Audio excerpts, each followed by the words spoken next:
the economy coming out of Quonset.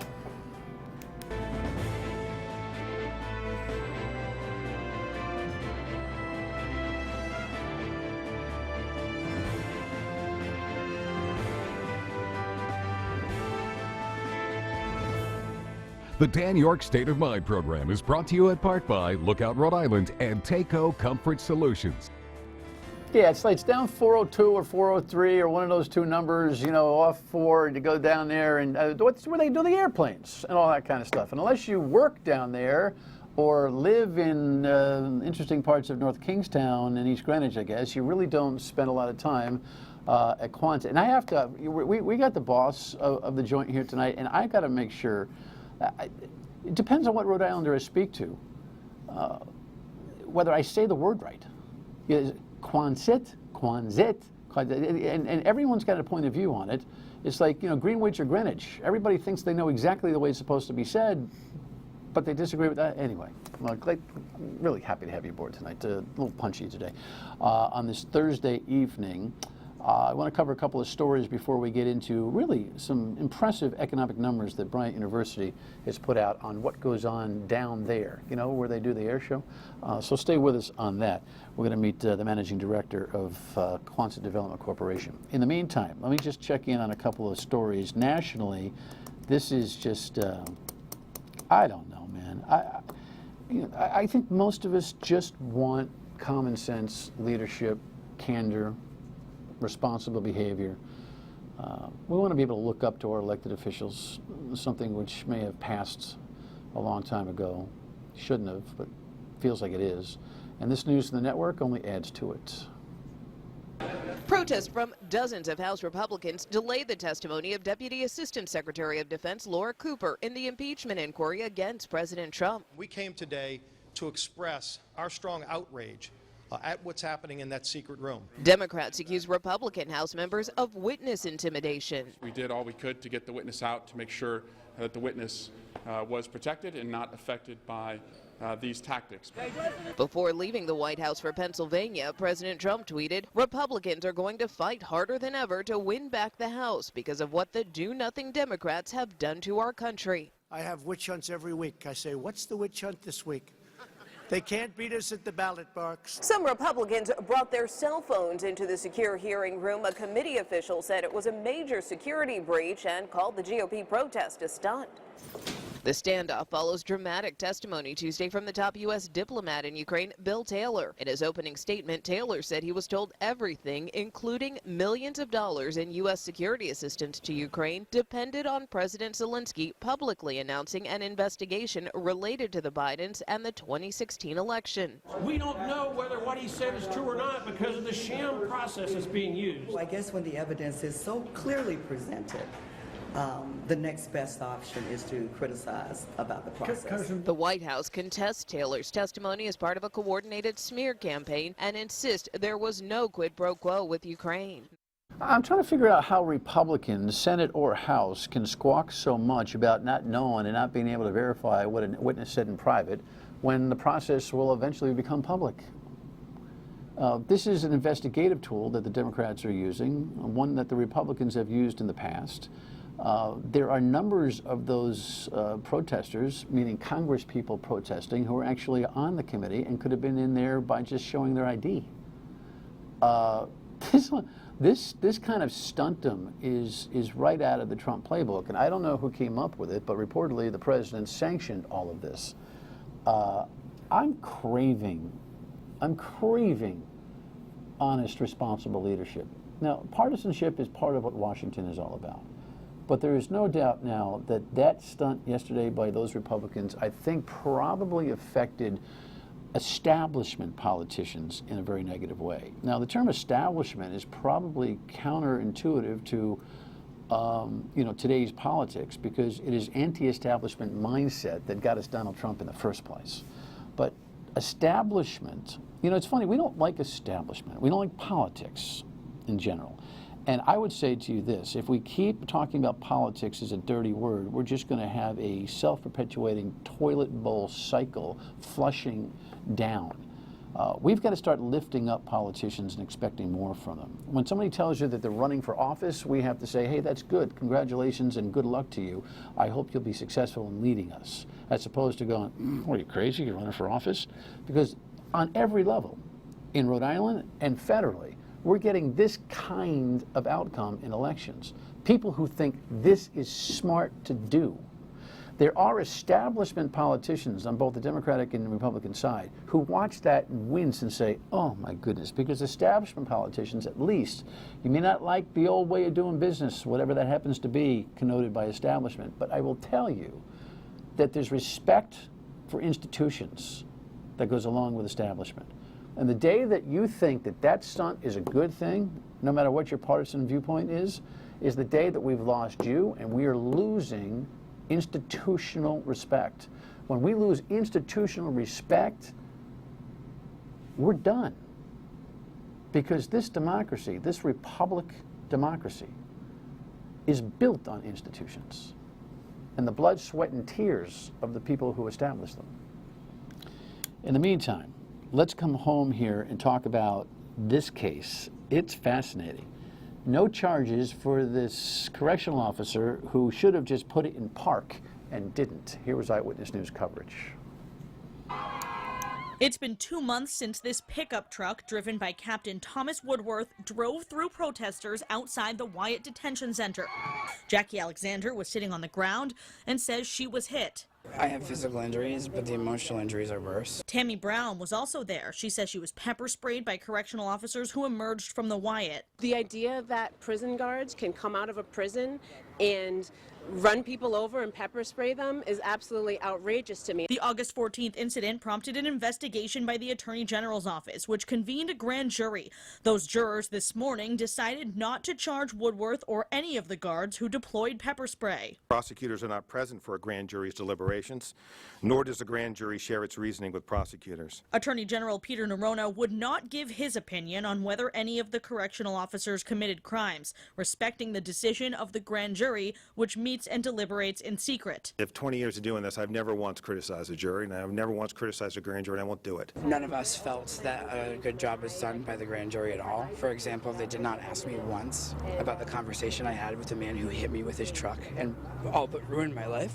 I am fearful now that it gives people carte blanche to just attack us and pepper spray us every time they don't agree with what we do.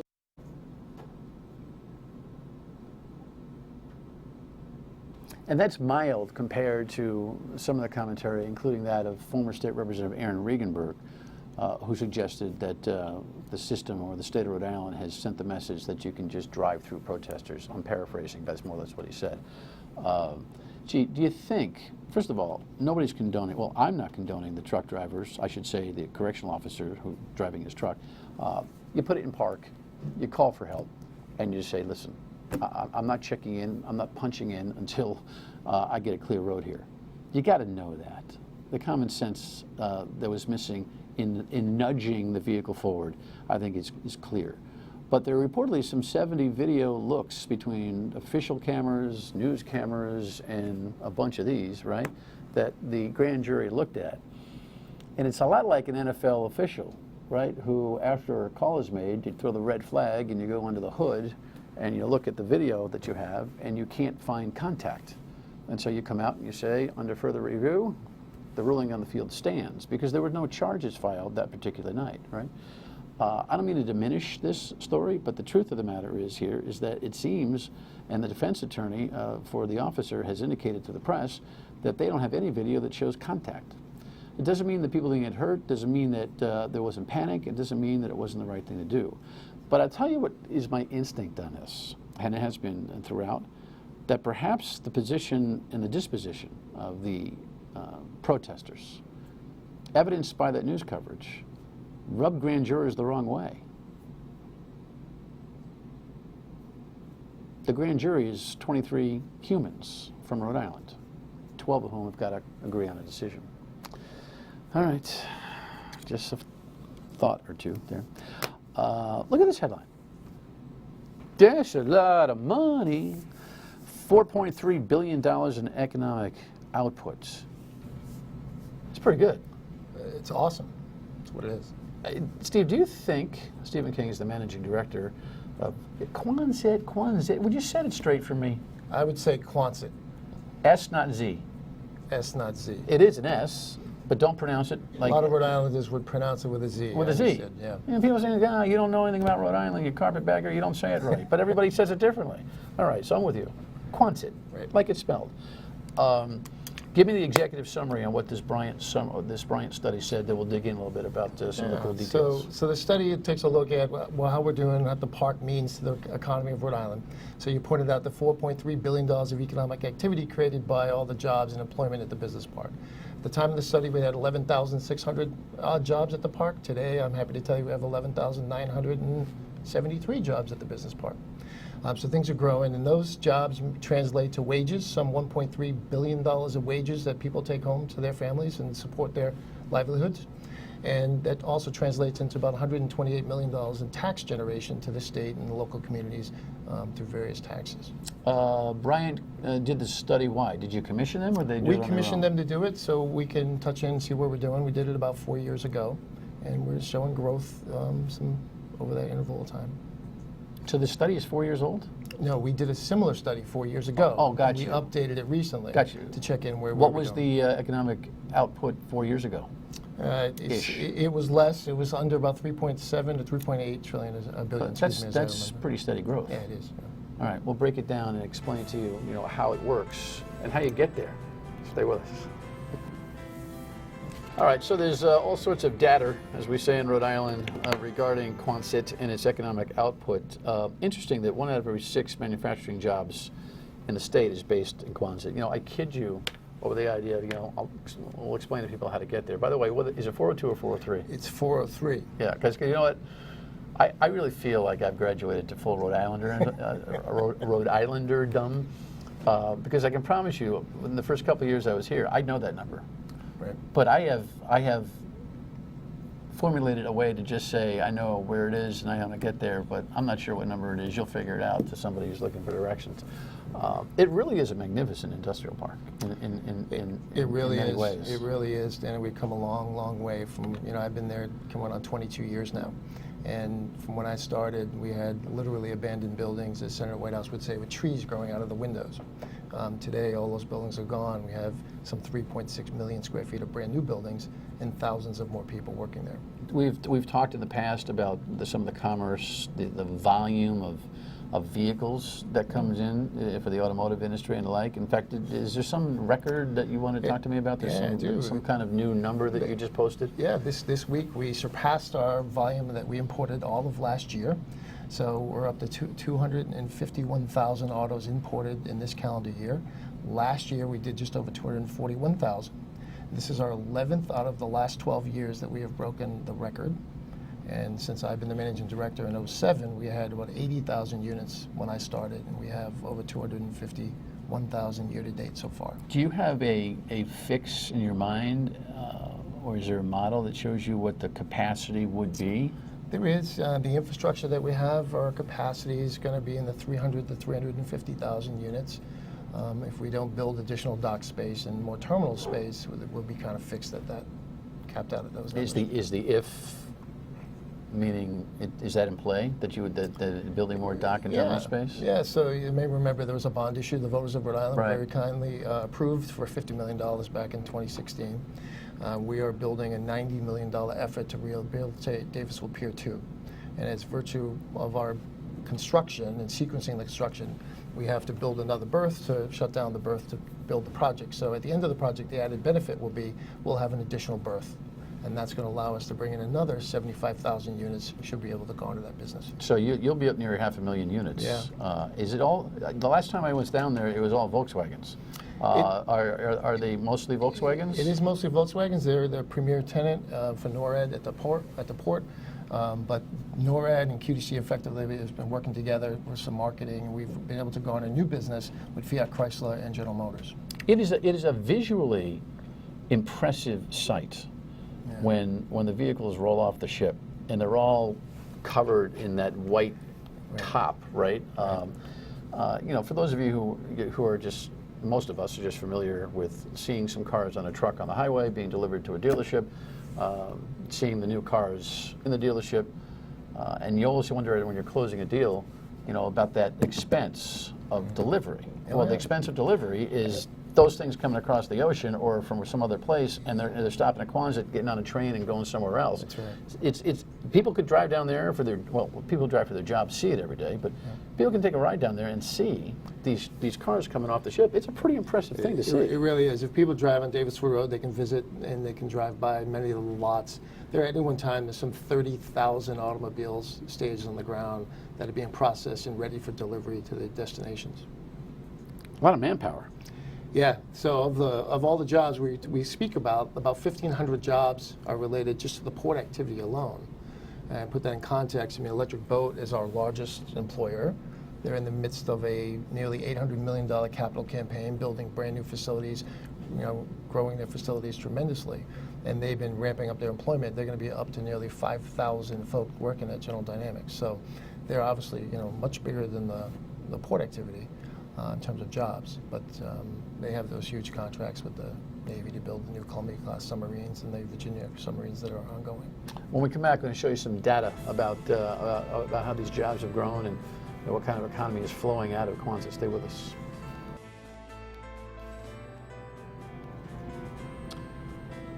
It's actually very pretty down there. It's a lot prettier at Quonset than it is, looking from the Bayonne Country Club across Jersey into Seekonk. I mean, into Secaucus. See, I'm in New England. I'm in Jersey, guy. It ain't Seekonk. I can tell you, Secaucus. You know it by smelling it. They say that's not true anymore. I don't believe it. But it's actually a very pretty sight. And let's not forget, people still swim.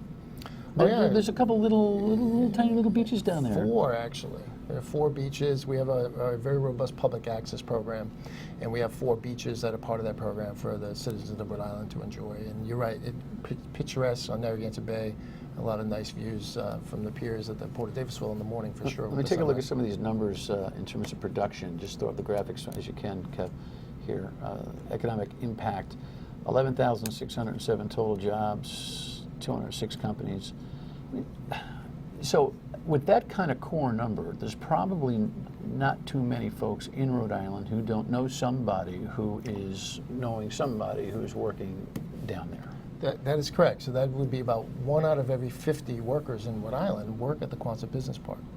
And by extension, the study would show you there's an additional job just about for every actual job in place, with induced or indirect activities. So there were some 22,000 jobs or so in our state economy that are driven by the activity at the business park. And throw me the other slates, some other curious numbers there.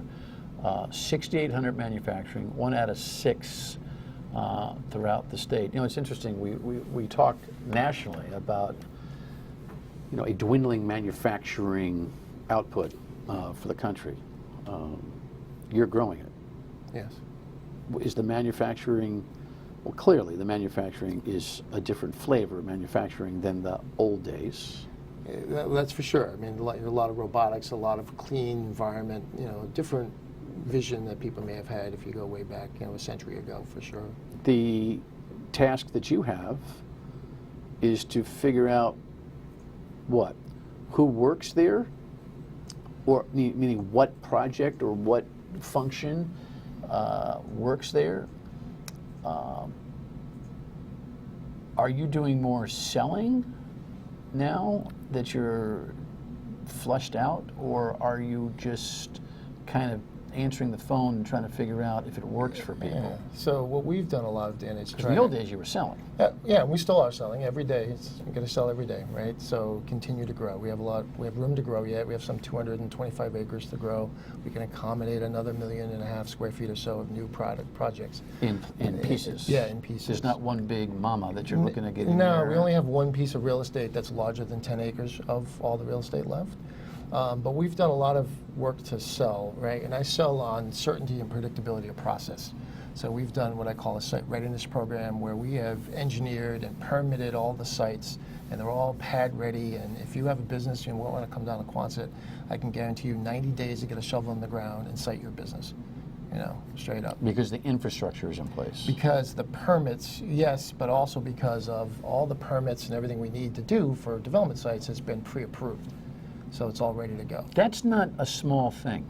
No, it's a huge thing. You ask anybody who's trying to site a new plant somewhere or Right. trying to figure out whether they can build a widget where, more than half the battle is trying to figure out how you can get going. It's a big part of it. So we have a big project under construction in the park right now. Ahold Delhaize, working with Cargill, is building a $100 million meat packaging facility. And it's a 200,000 square foot facility sitting on some 30 acres of land. We went through a 2.5 year process, a selection process with their site selection consultants, and we were competing against other states in New England. And one of the primary differentiation points we had in that process was this site readiness 90-day guarantee, one-stop shop, right, with me to get the permitting approved and the project put in the ground. Yeah, because everyone's always worried about the regulations. There's a myth, a Rhode Island myth, that someone's got to get greased in order to be able to do a job, blah, blah, blah. I mean, all that kind of stuff, all that worry and concern is eliminated at Quonset. Do you feel like Rhode Island in general understands the jewel that this thing has become? I'd hope to think so. I know there's a lot of credit to go around. Like, I've been there a long time, and they like to credit all the past several governors I've had the opportunity to work with, including this governor, her leadership to get this money for the pier, for example, and with electric boat, some of the money we're doing for infrastructure. But you got to admit, based on the location and Rhode Islanders' propensity not to be able to go anywhere out, past it's an impressive place to visit. 15 minutes down the road from just about anywhere you are, to just go, wow, there's a lot of stuff going on. Unless you've been to the air show, you don't know anything about what's going on. It's a true statement you make. I mean, we bring a lot of people around for tours, as you may remember being down there once. You drive around, you show people all the activity, what's going on. The common theme at the end of the tour is, gee, I had no idea. Right, That's the common answer, right? But the business community, the folks who are looking to invest in business, the people who are trying to build their businesses, they're well aware what the availability is at Quonset right now. No doubt. Capacity tap out for that extra space that you have down there, projection is what? So we anticipate about another 3,000 to 3,500 more jobs that we can fit with new development activity yet to go. And if anybody's got an idea or knows somebody who wants to invest and needs more space, you're welcome to call me anytime. We take all comers and we vet out all projects, how they can impact the economy with the tax generation and job generation and those things. Give me 10 seconds. The economy of Rhode Island is fill in the blank? Yeah, so I would say fairly firm, right? My indications the last few months, things have slowed down a little bit. I think a lot of the uncertainty that's coming out of Washington is causing that. What are you talking about? Yeah, what am I talking about? But it's hard. Election year is always hard. The development cycle kind of ebbs and flows with the national election schedule.